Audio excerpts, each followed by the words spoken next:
This is the Lone Crater YouTube. We hope this video helps. In this video, I will explain how you can use your phone as a webcam for your PlayStation 5. While the PS5 doesn't natively support phone webcams, you can achieve this with a few clever steps. You'll typically need a third-party application on your phone and potentially a computer as an intermediary. This method offers a flexible and often cost-effective alternative to purchasing a dedicated camera, leveraging the high-quality camera already in your pocket for your streaming or gaming needs. To get started, you'll need to download a specialized app on your smartphone, such as Webcam or Dried Cam.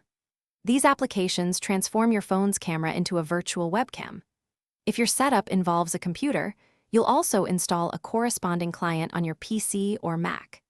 Ensure both your phone and the intermediary device are connected to the same Wi-Fi network for seamless communication during the initial setup and streaming process.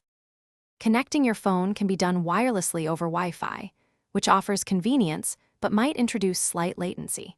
For a more stable and potentially higher quality feed, a USB connection is often preferred, minimizing delays and maximizing bandwidth. Many setups can achieve resolutions of up to 1080 pixels at 30 frames per second, providing a clear and smooth image for your audience or friends during gameplay. Using your phone as a webcam is incredibly convenient and saves you from buying extra hardware. However, be mindful of potential battery drain on your phone and the slight setup complexity. While it's a fantastic workaround, dedicated webcams offer plug-and-play simplicity and consistent performance. Weigh these factors to decide if this innovative solution is the right fit for your PlayStation 5 streaming or communication needs. Thanks for watching. Consider subscribing if we helped you.